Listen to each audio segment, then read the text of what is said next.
Hello, BookTube. Welcome back to the History Shelf. My name is Peg, and I am your host as ever. There's my little hair flip.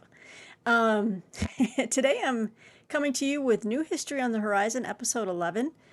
Got a bunch of new books, upcoming books. A lot of them are coming up in the fall. Several of them I'm slated to review for different online and print publications. So I've got some work cut out for me.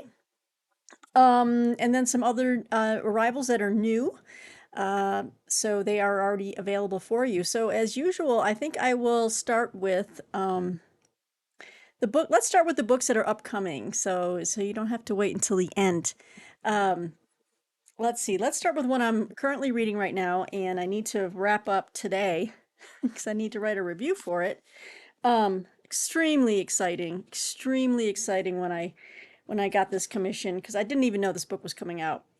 But for you Civil War fans, we've got On Great Fields, The Life and Unlikely Heroism of Joshua Lawrence Chamberlain by Ronald C. White, who also wrote American Ulysses and A. Lincoln. So I think a lot of us in the history field are very familiar with Ronald C. White.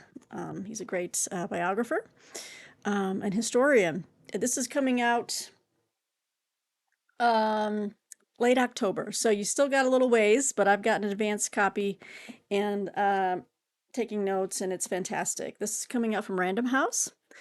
So a brand new biography on Joshua Lawrence Chamberlain, focusing a lot more on his early life, and it also focuses on his life after Little Round Top. So that will be awesome. So that is the first one that I have for you. Um, let's go back over here. This book is coming out August 1st, so this is not too far off. Nice, meaty, scholarly book. Can't wait for this. This is from Hanover Square Press, and this is, we'll do this on this side, Empires of the Steppes, A History of the Nomadic Tribes Who Shaped Civilization by Kenneth W. Harrell. And I knew the name as soon as I got this copy. This is the guy who's done several courses at the teaching company, what it used to be known as the Teaching Company and or the Great Courses. It is now known as Wondrium, but you can find the courses.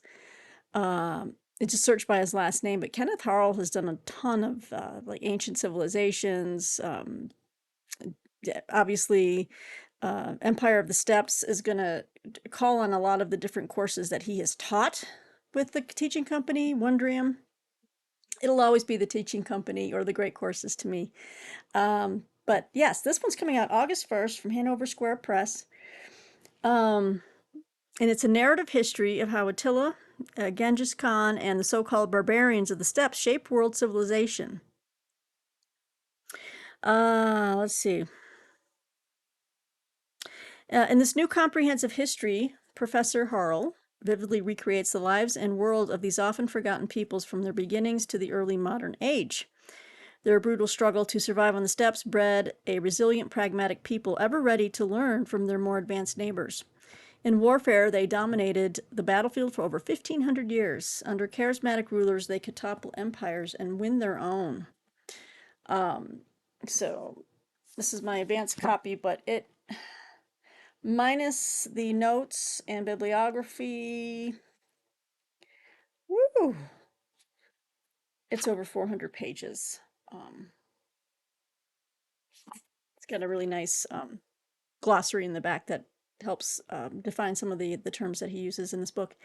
So August 1st, Empire of the Steppes, A History of the Nomadic Tribes, from Kenneth W. Harrell and Hanover Square Press. All right, and this book is coming out in September. Lots of, fall is always a big time for new books, and this is one of them. Oh, and this ties in. This is fantastic. There's a serendipity being a book reviewer. Around the topics that you're reading and then the new books that are coming out, and a lot of the times you're going to find a crossover. I just finished reading, and I wrote a review that's coming out, oh gosh, pretty soon at Washington Independent Review of Books, historical fiction. called The Burning Land by David O. Stewart. And in the book, he kind of reimagines his characters living through this event, which is the topic of this book by, I think this is also the biographer of, oh no, that was A. Scott Berg. This is a different Scott Berg. But we've got The Burning of the World, The Great Chicago Fire and the War for a City's Soul by Scott W. Berg. He was the author of 38 Nooses. This is coming out in September. Don't have an exact date just yet, but I can keep you updated, especially if I get a finished copy. Wow, look at that. I don't know much about this fire, but look at that devastation. Anyway, in this historical fiction novel I read, The Burning Land, he recreates in harrowing detail how fast people had to get out of the city when that fire took over. But let me read to you a little bit. It says, in the fall of 1871, Chicagoans knew they were due for the big one, a massive, uncontrollable fire that would decimate the city. There hadn't been meaningful rain since July, and several big blazes had nearly outstripped the fire department's scant resources. Then, on October 8th, a small fire broke out in the barn of a Chicago resident, Kate Leary, and so began a catastrophe that would forever change the soul of the city. Leary was a diligent, hard-working Irish woman, no more responsible for the wild devastation that would ensue than anyone else in Chicago at that time. But the conflagration that spread from her property quickly overtook the neighborhood, and before too long the floating embers had been cast to the far reaches of the city. Families took to the streets with everything they could carry. Grain towers threatened to blow. The Chicago River boiled. Wow. Over the next 48 hours, Chicago saw the biggest and most destructive natural disaster of the United States had yet endured, and Leary would be its scapegoat. That's unfortunate. Out of the ashes rose not just new skyscrapers, tenements, and homes, but also a new political order. The city's elite saw an opportunity to rebuild on their terms, cracking down on crime and vice and fortifying a business-friendly environment. But the city's working class recognized a naked power grab that would challenge their traditions, hurt their chances to own property again, and move power out of elected officials' hands and into private interests.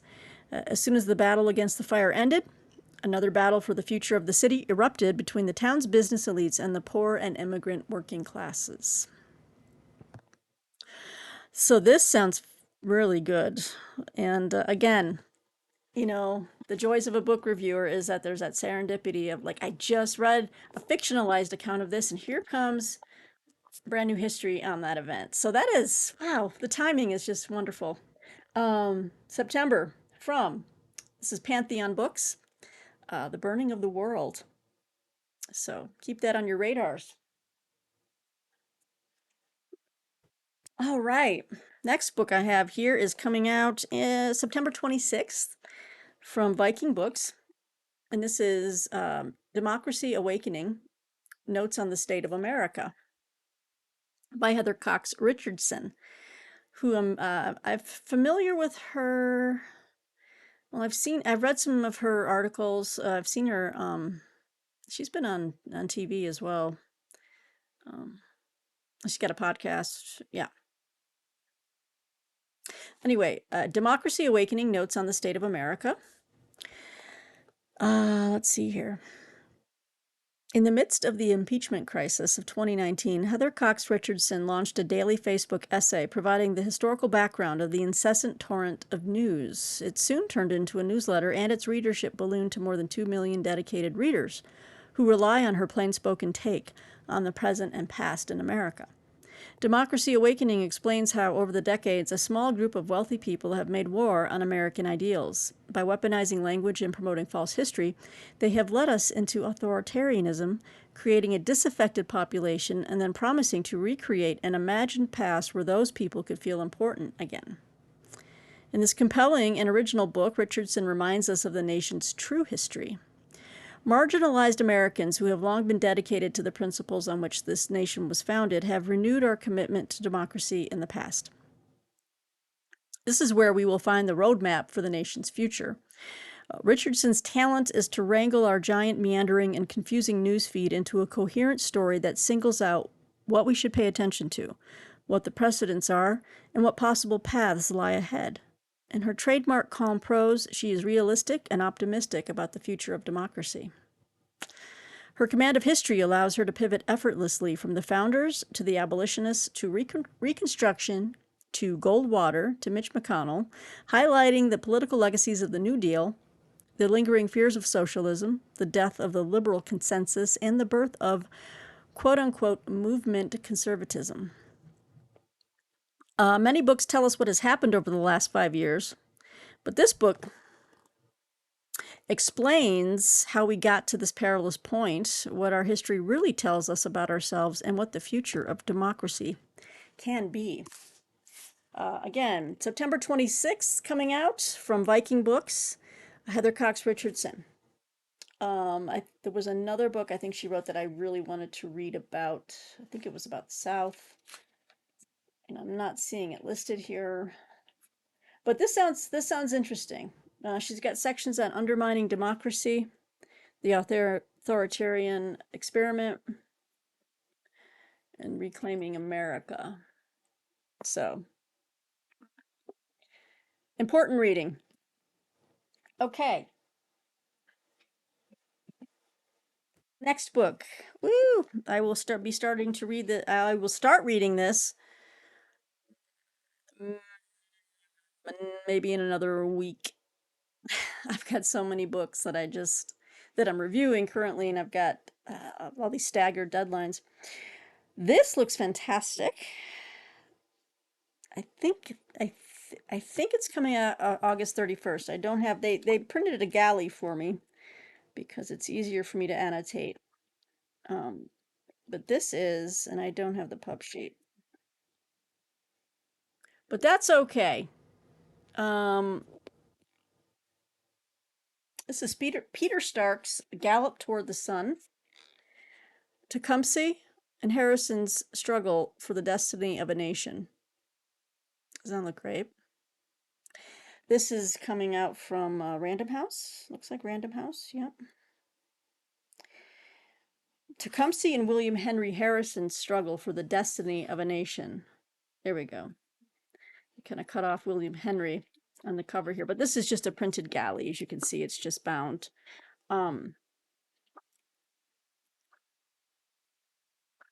Yeah, I wanted to, this was on my, I kind of stack up the books that I'm reviewing or about to review in key locations in my bedroom, so I know what book to start next. So this was sitting there, and I realize now it doesn't have a blurb on it, but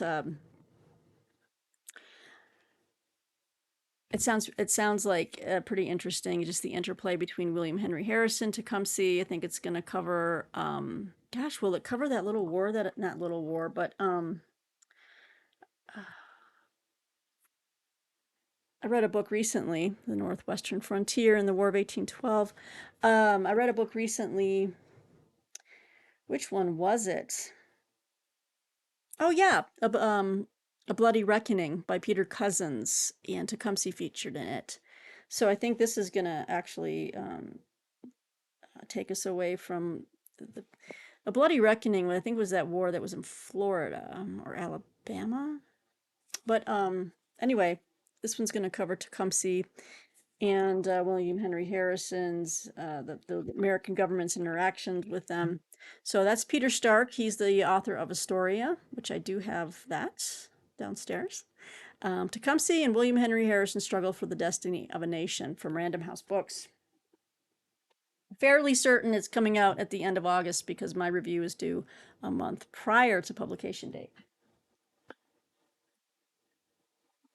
So I got to get cracking, in other words. I wanted to share this with you. This is actually the finished edition. I'll wait until we get through these others. And then I got 3 massive honking books coming up. Look at me. Well, at least 2 of them are massive. Adrian Goldsworthy, one of my favorite historians on ancient history, all things Rome. I just get excited when I see a new book coming out from Adrian Goldsworthy, and you guys should be too. I'm giving you the heads up in case you don't already know that he has a new book coming out September 12th. And this is Rome and Persia. Look at that, the 700-year rivalry. It's fantastic. It's a nice big chunkster. So September 12th, this is coming out from Basic Books.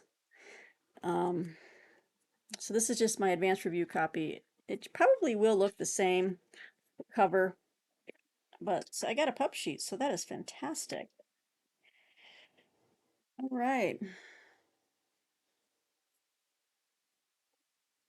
Just take a look at this, you guys. Sorry for the glare on that light there. Uh,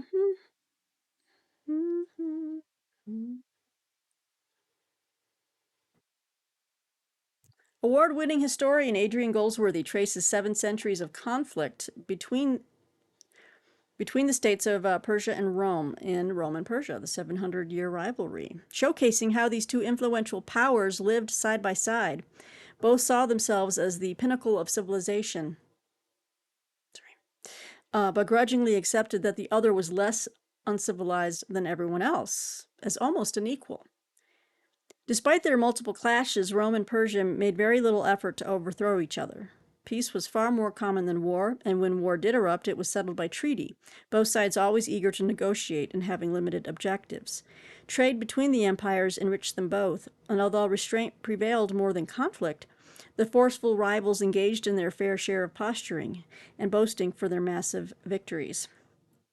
Epic in scope, I'll say. Woo! Epic in scope, this book recounts the historic rivalry between the ancient world's two massive superpowers and completely reshapes and broadens our understanding of one of the greatest clashes in world history. Sorry. So yeah, I'm excited. What does the back say that pub sheet didn't? Nope. I think that's it. So Rome and Persia, the 700-year rivalry is coming your way September 12th from Basic Books. Woo! I'm going to be hopefully reviewing this for shelf awareness. Got a lot of heavy reading coming up.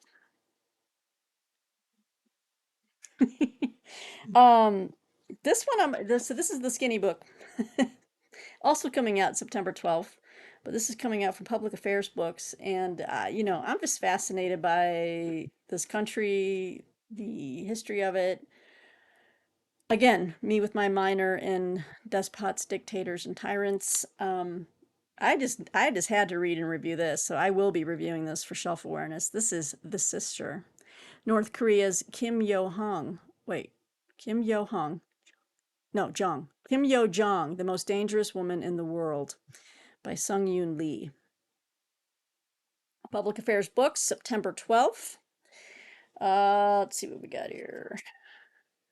I have a pub sheet, so I'll just read from the back. The first woman to ever issue the threat of a nuclear weapons strike is not even officially a head of state. Kim Yo Jong is the sister of North Korea's Supreme Leader Kim Jong-un, and as their murderous regime's chief propagandist, internal administrator, and foreign policymaker, the most powerful woman in North Korean history.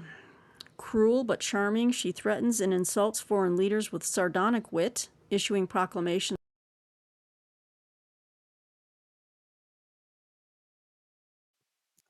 Apologies for that break, everybody. I was recording and reading from the book The Sister when the power went out throughout the whole house and the whole block.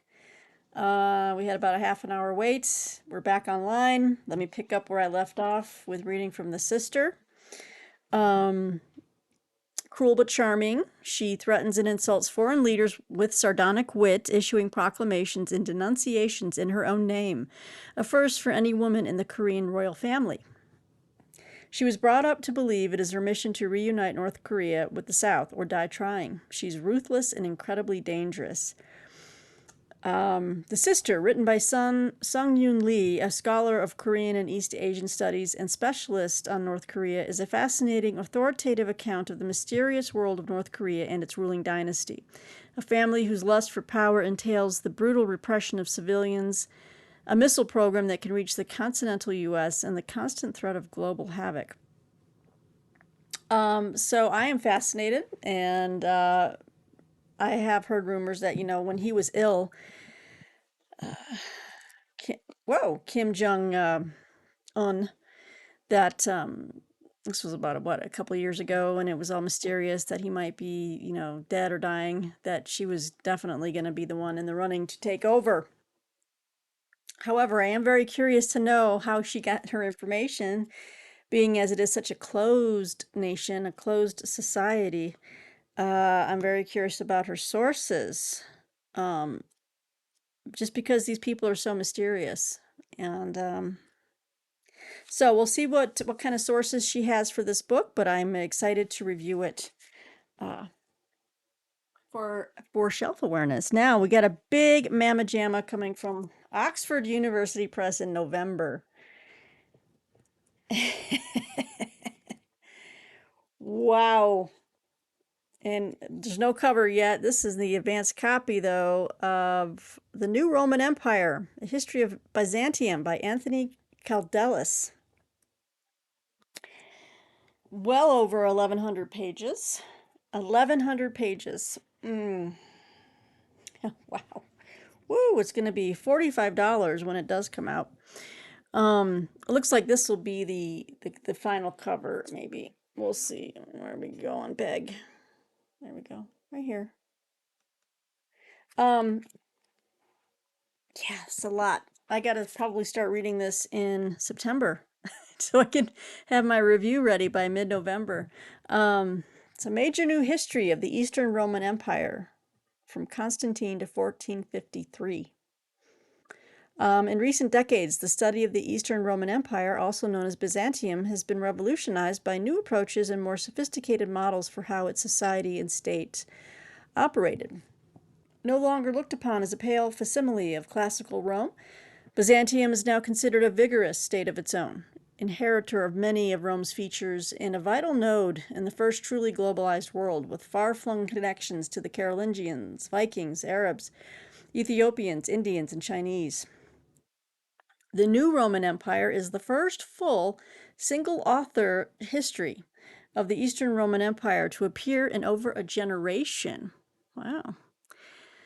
Covering political and military history as well as all the major changes in religion, society, demography, and economy, Anthony Caldelis' volume is divided into 10 chronological sections, which begin with the foundation of Constantinople in 324 AD and end with the fall of the empire to the Ottoman Turks in the 15th century.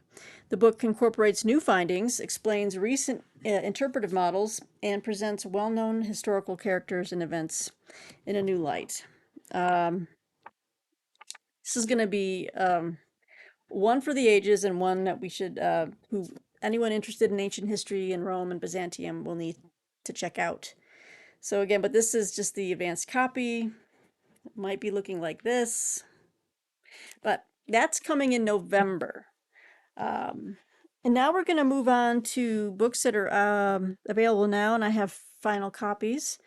This is from Europa Editions. It's a series of books that I am really intrigued by, and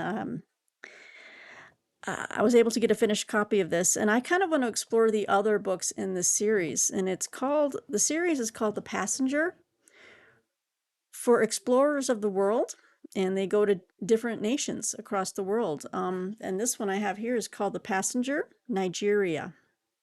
It's a beautiful Europa edition.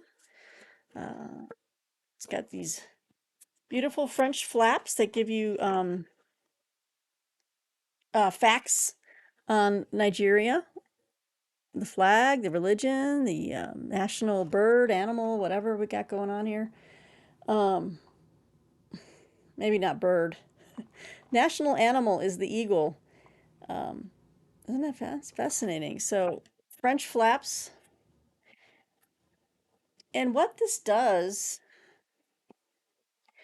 oh, and then you unfold the flaps and you've got a nice map of the country.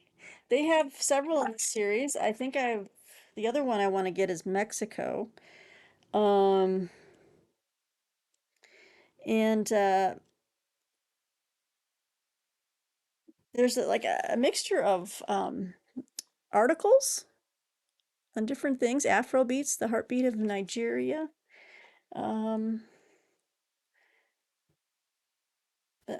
article on the Niger Delta. Get that autofocus going there. Just richly illustrated throughout. Photographs. I love learning about other countries, and then writing, the writings about it that are, from the people who live there, um, those who stay behind. So just fascinating. I like to learn about other places from my armchair. Next best thing to being there. And so this is from Europa Editions. And I would check out their other books in the series. They don't seem to have a list in the back that I can find easily. But anyway, I wanted to share that one with you.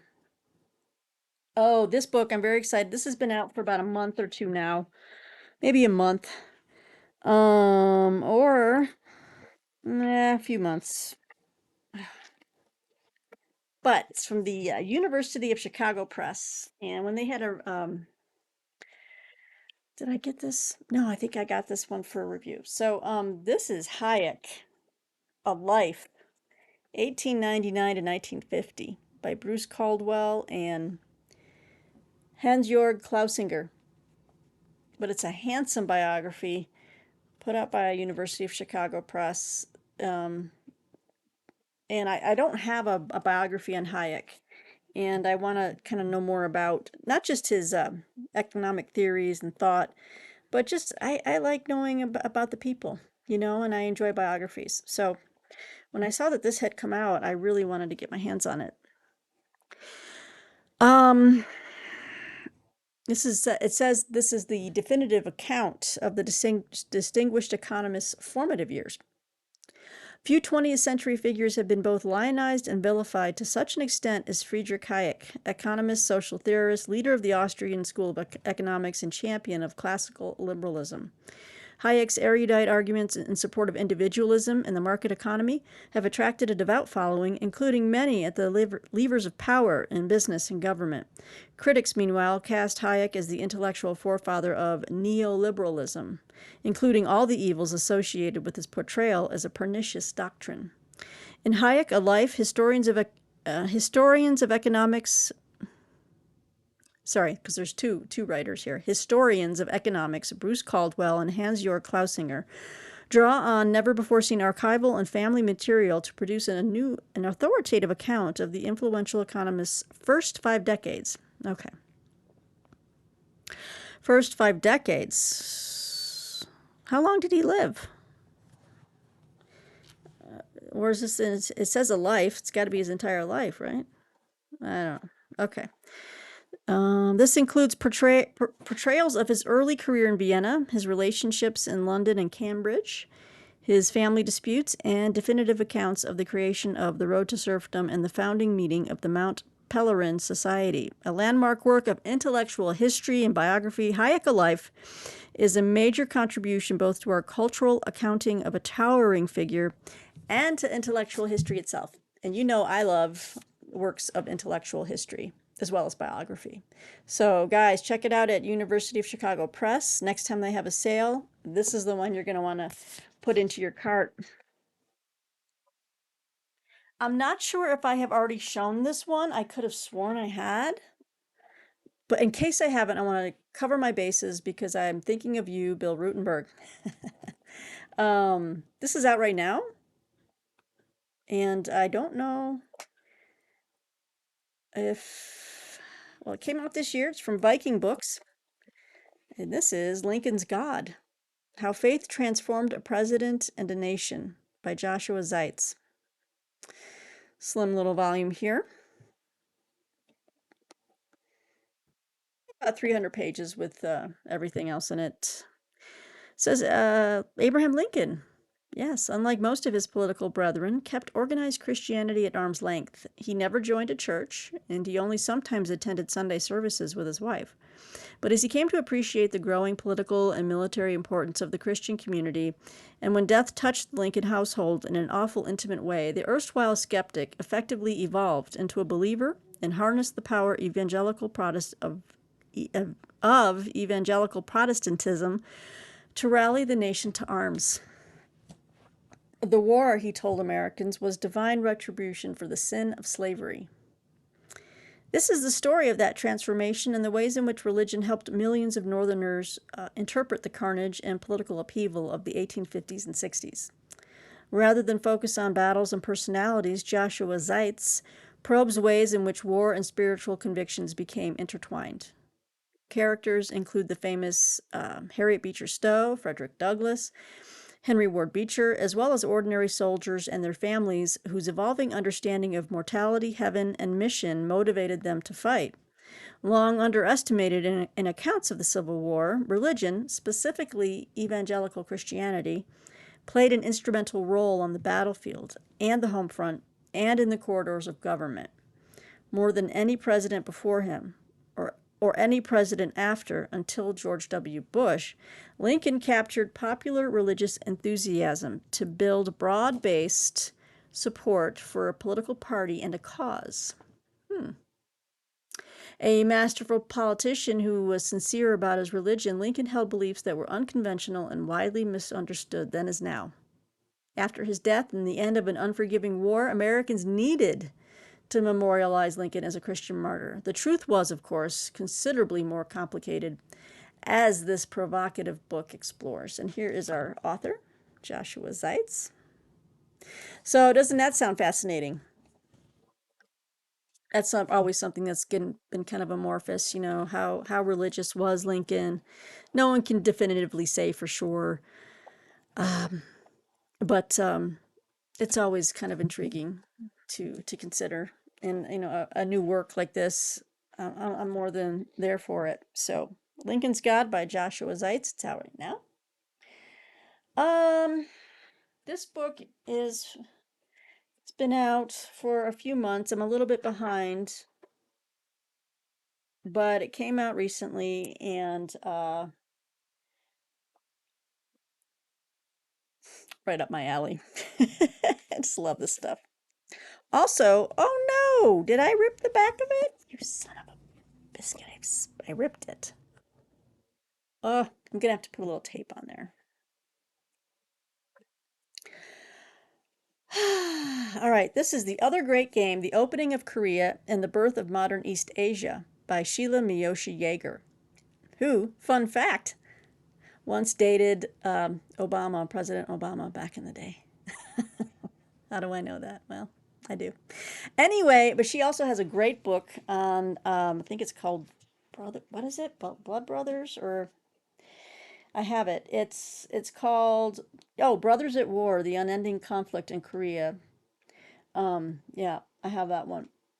But she's a specialist on modern East Asian and Korean history and politics. And she's a professor of East Asian studies at Oberlin College. But look at this bad boy. This is put out by Belknap Harvard Press. The Other Great Game. Oh, I can't believe I did that. Unless I got caught on the floor or something when I was moving them around. Okay, I will tape that up. In the 19th century, Russia participated in two great games. One, well known, pitted the Tsar's empire against Britain in Central Asia. The other, hitherto unrecognized but no less significant, saw Russia, China, and Japan vying for domination of the Korean peninsula. In this eye-opening account, brought to life in lucid narrative prose, Sheila Miyoshi Yeager argues that the contest over Korea, driven both by Korean domestic disputes and by great power rivalry, set the course for the future of East Asia and the larger global order. When Russia's eastward expansion brought it to the Korean border, an impoverished but strategically located nation was wrested from centuries of isolation. Korea became a prize of two major imperial conflicts, the Sino-Japanese War at the close of the 19th century and the Russo-Japanese War at the beginning of the 20th. Japan's victories in the battle for Korea not only earned the Meiji regime its yearned-for colony, but also dislodged Imperial China from centuries of regional supremacy. And the fate of the declining Tsarist Empire was sealed by its surprising military defeat, even as the United States and Britain sized up the new Japanese challenger. A vivid story of two geopolitical earthquakes sharing Korea as their epicenter, The Other Great Game rewrites the script of 20th 20th century rivalry in the Pacific and enriches our understanding of contemporary global affairs. From the origins of Korea's bifurcated identity, a legacy of internal politics amid the imperial squabble, to China's irredentist territorial ambitions and Russia's nostalgic dreams of recovering great power status. So this is going to be juicy. Lots of photographs in this one. So that's cool. That is helpful. So an academic work for sure, but also very visually friendly. Um, ooh, well, there's going to be some unfortunate pictures in here, but um, big, big book with big ideas, and I love it. It's about 600 pages. So the other great game, so so mad at myself for that. All right, we're going to be very careful with that. Gosh, talk about big books on this episode, guys. So this one has been out for a little while, but I just got my hands on it. Thought I'd just share it with you and let you know that I do have it, and I can't wait to start. It's going to take me forever to read it, but I will dip in and dip out, and just pick it up where I can. But this is one of my favorite historians, Simon Sebag Montefiore. You know I had to get The World, A Family History of Humanity. This is out right now. Massive book, as you can see. It's put out by Knopf. Um, just a beautiful, colorful book, uh, in every way. It's got this beautiful decal edge going on there. And it's a family history of the world. And it is, whew, it's a big book. 1,200 and almost 1,300 pages. Wow. I don't know how he wrote this. This is crazy. There's a lot to read about this. I'm not going to do that just because it's I don't want this video to be too long. But I know that you guys have seen this on the channel or other channels. It is the epic story of a history of humanity told through the epic stories of our greatest families. Boy, and they give lots of examples in here. So I'll just read off a few here. It features an extraordinary cast. In addition to rulers and conquerors, there are prophets, charlatans, actors, artists, scientists, doctors, tycoons, gangsters, rock stars, lovers, husbands, wives, and children. There is Hong Wu, the beggar who founded the Ming Dynasty, Uwere, the leopard king of Benin, Henry Christophe, king of Haiti, Kamehameha, the conqueror and king of Hawaii, Zenobia, the Arab Greek empress who defied Rome, Lady Murasaki, the first female novelist. Ooh, there's more. Then there's some political figures in here. Then we have cultural figures: Socrates, Michelangelo, Shakespeare, Newton, Mozart, Balzac, Freud, Bowie, and okay, so he takes it up to modern times as well. This is fantastic. I can't wait to read this. But yeah, I love Simon Sebag Montefiore's work, especially on Russia and Stalin. So I'm very excited to have this beautiful, brand new work by him. Yeah, so this is a big books edition of New History on the Horizon. Let's just dive into another massive beast of a book that came out this year. I think yes, this year, maybe a few months ago. But I'm showing it to you now. It is big and bold and bodacious. This is Iron and Blood, a military history of the German-speaking people since 1500. I had considered this being one of my pile of possibilities for Historathon for quarter 3. But seeing the size of this, I was like, I can't get this read in 3 months, not with everything else going on. So, but I will definitely be, it'll be on my bedside table pretty soon after that. beautiful color inserts, but this is a hefty, study by Peter H. Wilson, who wrote The 30 Years' War.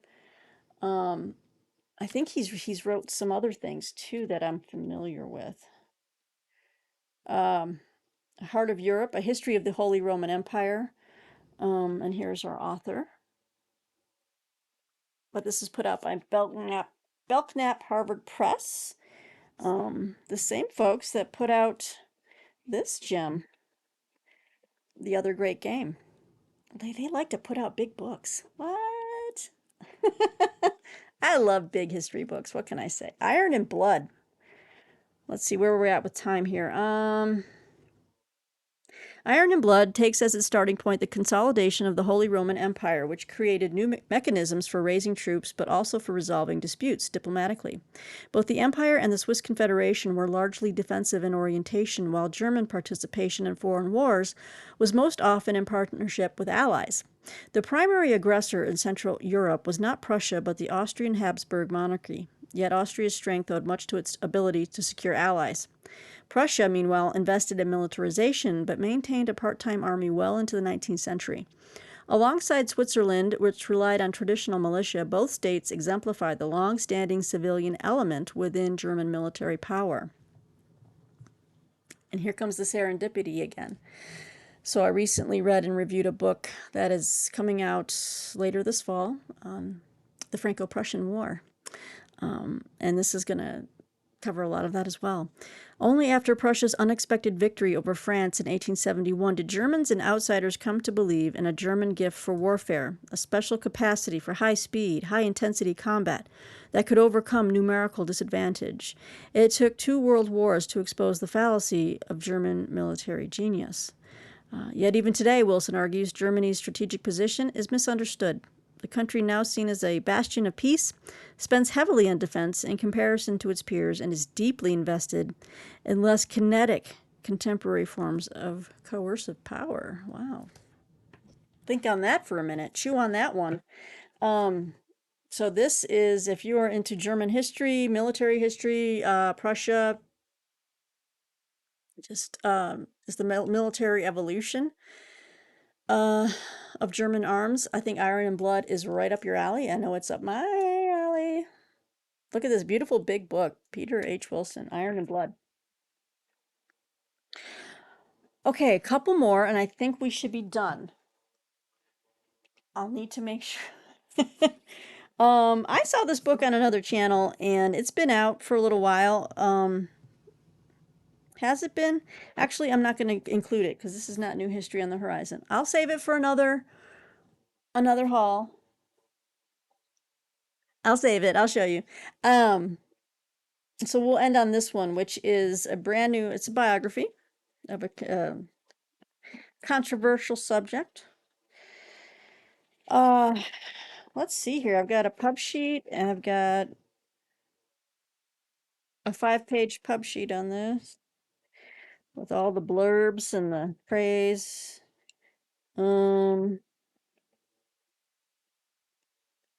Yeah, this is written by a journalist. This is James Rosen.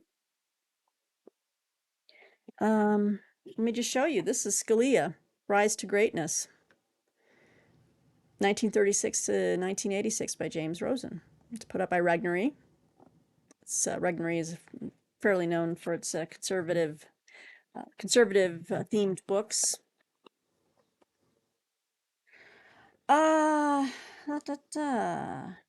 Okay, I'll just read from the book jacket because this pub sheet is kind of all over the place. There's a lot of stuff to share. One of the most consequential figures in American history comes to life in this first volume. Oh, it's a first volume. I love multiple volume studies and biographies and histories. I love it. I'll make sure I get the second one. Okay, comes to life in this first volume of James Rosen's magisterial biography of Justice Antonin Scalia. Decades in the making and based on unprecedented access to documentary and personal sources, Scalia, Rise to Greatness, is a comprehensive, compelling, and intimate account of Scalia's youth, education, and career before his ascension to the Supreme Court. From New York City's public school system to Harvard Law and beyond, the kid from Queens rose methodically to the heights of both academia and government service, his genius matched by his integrity, piety, and capacity for hard work. Appointed to the federal bench by President Reagan, Judge Scalia launched the originalist revolution that would become his hallmark on the Supreme Court.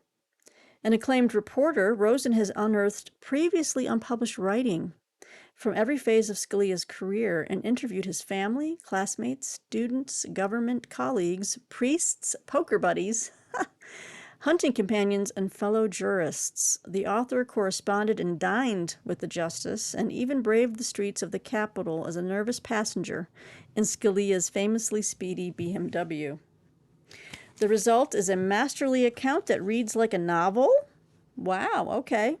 Shedding new light on the life, mind, career, faith, and legacy of the man whom family and friends called Nino. Rewarding for lay readers and lawyers alike, Rise to Greatness is the book Scalia's admirers and all Americans interested in history and the law have long awaited. And this is James Rosen. I have seen him on TV several times. I mean, I've seen his reporting. So I'm looking forward to reading this and learning more about Scalia. You know, interesting fun fact. Even though Scalia and Ruth Bader Ginsburg had almost like polar opposite views on the law and the reading of the Constitution, they liked each other personally. They were very much friends. So I like hearing things like that to show, you know, you can have these diametrically opposed positions and views on things, but find things in common. Like they loved opera, and they connected on things that they could connect on, and they really liked each other. So I thought that was fascinating. I forget where I heard that or read it, but yeah. So Scalia, Rise to Greatness by James Rosen, out right now from Regnery. So check that out. Okay, guys. What do you think of this New History on the Horizon episode? What books appeal to you? Let me know in the comments below. Thank you for tuning in. I'm glad the power's back on because it's 93 degrees. You can tell I'm a little frazzled from the heat. The heat is making me look like this. That's what I'm going to blame it on. Anyway, power's back on. I'm finishing this video. I'm going to start getting this uploaded to you guys now. Can't wait to hear from you guys. Thanks for watching. Thanks for subscribing. And I can't wait to talk to you soon and see what you think of this new passel of books. Until next time, BookTube, take care and stay cool out there. Bye.